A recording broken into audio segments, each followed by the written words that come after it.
Good morning. It is Monday, and I'm having kind of a bad one. Not terribly bad, but I definitely had some dreams that caused me stress. I had one in particular where she came back to me, where we had this big kind of cinematic getting back together. I don't know why my brain's doing that. I mean, I'm assuming because I actually saw her yesterday out in the world when she returned the dog to me. Yeah, it sucks. It's just like early on, you get that little surge of happy, and then you wake up and you're like, oh. And I know at this point I should be like, I wouldn't take her back, blah, blah, blah, but it's still a happy feeling to have the love you want, or the love that you loved. So that sucked. That's kind of a lousy way to start the day. Happy then sad. It's like, let me build you up and knock you down. And I just feel kind of lonely today, and I don't know how to remedy it. I guess that's the problem. A lot of my friends are away or going away.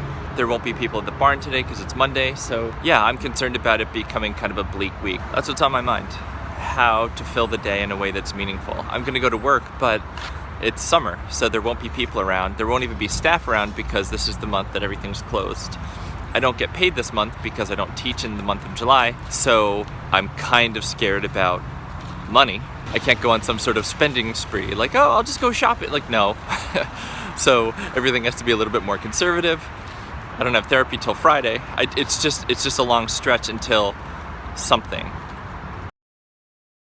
I'm off to meet a friend for lunch. I'll miss her. She's leaving on Wednesday for 3 weeks, so it's always a little nerve-wracking when part of your support system goes away. She's one of my main people I see very, very regularly, and I don't know if rely on is the right word, but her presence in my life is significant and helps me feel okay.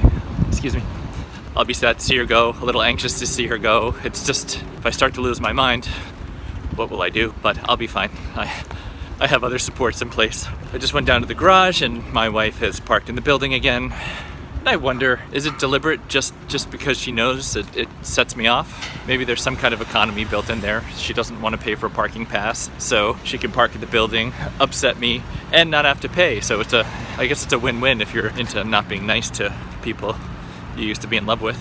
My wife is parked at the building again today, so the act of leaving to drive away involves me seeing the car and remembering the life I used to have. Checking my email reminds me again because she emailed me saying our financial disclosures are due by the next meeting we have. Maybe I can start them and send them to you, and then you can send it back. So everywhere I go, I'm reminded of my ending marriage, or the marriage I used to have and how it's coming to an end.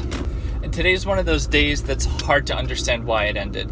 She doesn't love me anymore, like, I get that, but I don't understand it. I've said this so many times. I just don't get it. Why is he so much more alluring than me? And maybe it's just the fact that she's tired of me. It undermines everything. To just get shut off makes it feel like I have no respect for the time we spent together.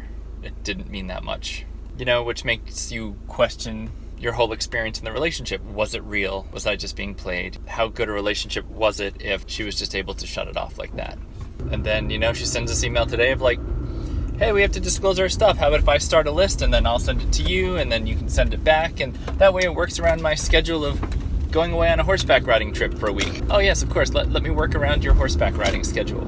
See, so here's the trick. We don't talk.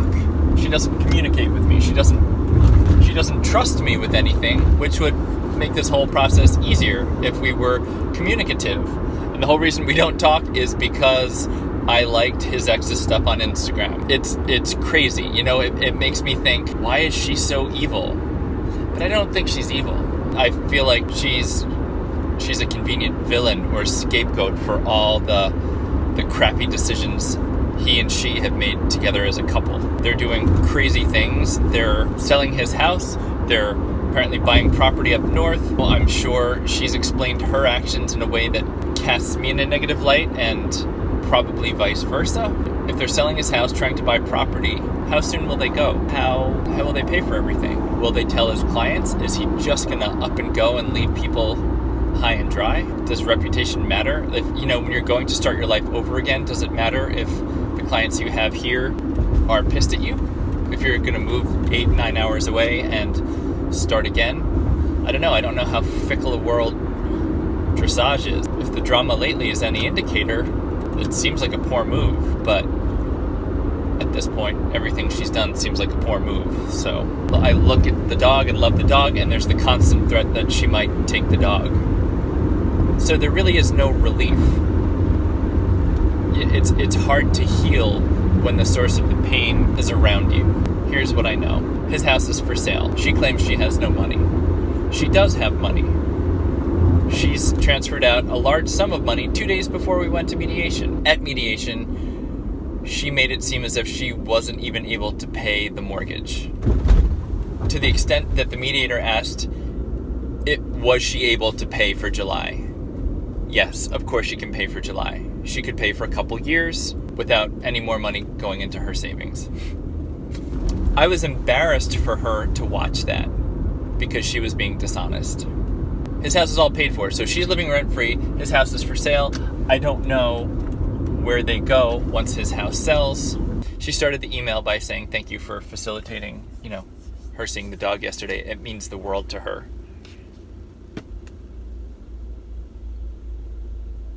I didn't just let her see the dog yesterday. I let her and him see the dog. But she didn't say, thank you for letting us see the dog, in the same way that we are selling his house. So she plays with the pronouns quite a lot in this situation. So she's not necessarily lying at any point, but she's using pronouns in such a way as to affect a particular change, to make you feel one way or to make you feel another. And like clockwork, she has texted asking me to let her know after I talked to the realtor about listing the condo. She is methodical in this process. She said since she didn't hear from me Friday, she assumed it would be today. So now I become the head when I'm not going to talk to him. I'm a very confident person in most of the things I do, but when it comes to her, I'm so used to being in a pair and trusting her that I guess I appear less confident. I guess that's what it is. It's a weird feeling. I know why I'm not going to talk to the realtor. I know I don't trust her. I know she's being shady. I know all these things, and I still feel a little guilty because I'm not going to talk to the real estate agent. I said I would, so I should, but I'm not going. And that doesn't feel true to me. And that's such a weird thing. I hold myself to a very high standard, but she's destroyed my life. So why am I doing anything to honor her? Or it doesn't matter. This is going to get ugly. She's being shady. She transferred money away. She's done all these things. She's trying to get me out of her life. So why do I feel guilty? And I do. It's gonna get bad. And I don't want it to be bad. I don't want it to get bad. I don't want to get divorced either. I don't want to have been cheated on, and I don't want to have suffered these past 4 months as I have. So I guess that we've got that too. I'm not gonna call the realtor. I'm not ready. We haven't revealed our stuff. We haven't worked out all the things we need to work out. I don't think my wife knows all the ways that she has broken me in this process. How all the ways she's handled this, all the details, how she's handled getting rid of me has really crushed and broken me. Case in point, anything now, and this is weird, but anything now involving people deciding to have children or wanting to have children, YouTubers I follow who have just had kids and sort of talk about the process of going through that, tear me up inside. And it's never been something I particularly want. It's never been something I particularly don't want. My want was always to be with her, and her want was never to have kids. But to have her break up with me and then tell me one of the reasons for breaking up with me was because she wanted to have kids with somebody else, it hurt really bad the day she told me. Hurt really badly. But it's like an infection. Like since the day she told me, it's only gotten worse. And I can justify it all sorts of ways by calling her names in my head or by saying it's a her problem. But the damage is done. Particularly on low days, it affects me, but today is a low day. I've been alone for a lot of the day. It's a weird kind of rejection. Not only is it I reject you, the person, but I reject the kind of future I could have had with you. And the idea of a future with somebody else is more powerful than the good thing we had, so I'm gonna go with that. That one hurts. That's a persistent, swirling, growing hurt. It was really hard to get out of my parking spot because of how my wife parked in the spot next to me today. She took plenty of room away from the wall, making my parking job hard. I am going to have dinner with a friend. I gotta run to the grocery store and get a few things, and then we're gonna have dinner, and it should be nice. As I was getting ready to go, I was sort of reviewing the video I shot earlier today. She texted, and it was like, "Hi Ken, M dash. please text or email me to let me know how your conversation with the realtor went today. So now I feel this like guilty streak. I feel obliged. I feel pushed. And you know what? I don't have to do anything. It's not required. It would be decent. Yep, it would. But it would have been decent if she indicated that she was going to be hanging out with her boyfriend and the dog yesterday. So many things she could have done to be decent during this process. So I'm not going to write her back tonight because I don't want to get into a back and forth tonight. I want to have dinner with a friend. And I know that when I say I have been advised, basically what I'm going to say is this. I have been advised to not list the condo I have been advised not to contact the realtor until our financials are disclosed. I'm not in a rush. She is. I don't care. I'm happy with where I live. I'm not trying to move north. I'm not selling my boyfriend's house. Like, her problems are not my problems. And I think she has this fantasy of amicability. I think, and I don't know how to make sense of this, but I think she thinks we're just going to be all friendly. Like, perhaps enough time has passed since she's broken my heart that now we'll handle this breakup like it's no big deal. Like, we're old friends. We're just gonna end this marriage. It's crazy. On one hand, you think, like, God, she's really wishy-washy, and on the other hand, you can think she is just pushing her agenda and trying to massage me as much as she can. I'm gonna save breaking the bad news until tomorrow. She's not gonna like it. It should not matter to me what she likes or not, but she's not gonna like it. She has ruined every day of the past 4 months. I've had some bright moments thanks to the kindness and generosity of really, really wonderful people. But every single day could have been better if she didn't do the things she did. In the way she did in particular. I'm not selling the condo right now. Sorry. I will start paying rent on it then. Like, we will start splitting it. You know, we've started the divorce process. That, as I understand it, that's part of my obligation now. And that's fine. I will contribute. Because if I was going to rent a place, I would have to pay for that. I'm not crazy about that, of course, but that's fine. I'm not looking to be a freeloader. Pardon? Oh. Main menu. Available commands are... Stop dial talking, name, lady. Dial by number. Cancelled. I think it's my turn. Alright, I'm going. Yeah.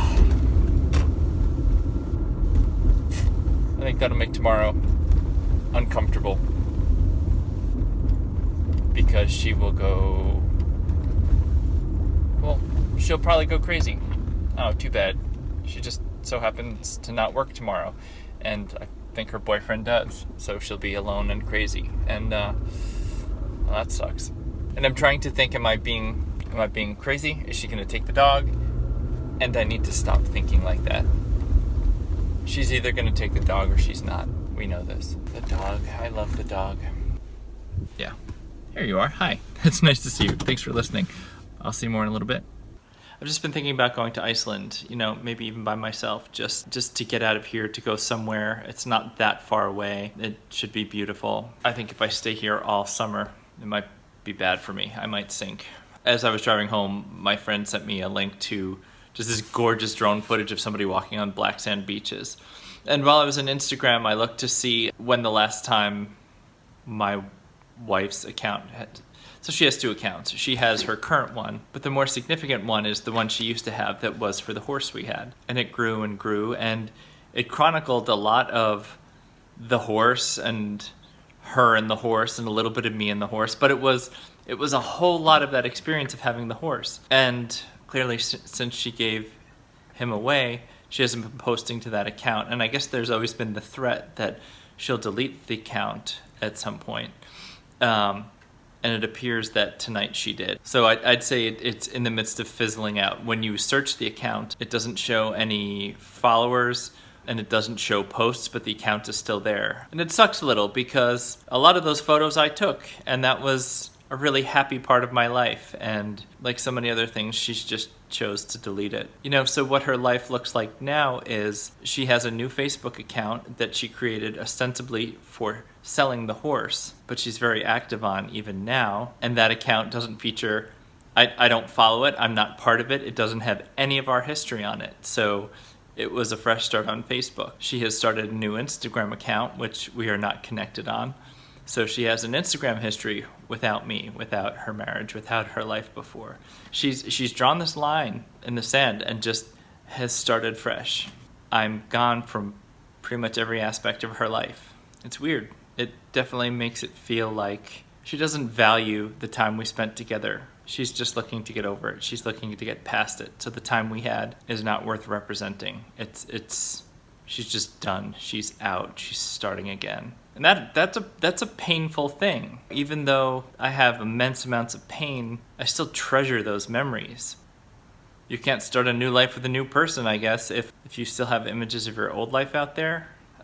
It's perverse. It's weird. It doesn't feel like the normal way people do things like this. So I'm gone. She's erased me from existence, and I keep thinking about that scene from Back to the Future where they have the picture, and Marty's sister just keeps like disappearing from the picture. And that's what's happening. Like, my wife is systematically erasing my presence from her social media life as well as just her actual life. And in the midst of all that, she wants me to do exactly as she'd like in terms of selling the condo and disclosing financials and being done with our marriage too. She just wants to be done with me in every aspect of her life. We were married for almost 5 years. We've been best friends for more than 7. So even not for like the love part, but for the best friendship, how do you do that to your best friend? You know, we were best friends. Like, I could make her laugh so well, even if she didn't want to be in love with me anymore. How do you treat your best friend like that? It's messed up. It's really messed up. And I think that's why my brain keeps telling me she's messed up. She'll come back. She'll realize what she's missed. But I don't think my brain is right. I think my brain also knows she is gone. Gone goodbye. And that hurts too. And I do wonder if it was at all retaliatory in terms of me not talking to her today, or it's just coincidence. And of course, I'll never know. I think I'm going to end today. Yeah, I hope you had a good day. I haven't heard anything about my drone. I followed up during the day today, and they claim to not have found it. But it crashed in the middle of the fairway, so if anybody played golf today on this spectacularly gorgeous day, somebody found it. I will follow up tomorrow, but I'm starting to regret not more forcefully trying to barge my way onto the golf course last night. But what can I do at this point? Hopefully tomorrow will be better. Have a super night, and I will see you tomorrow.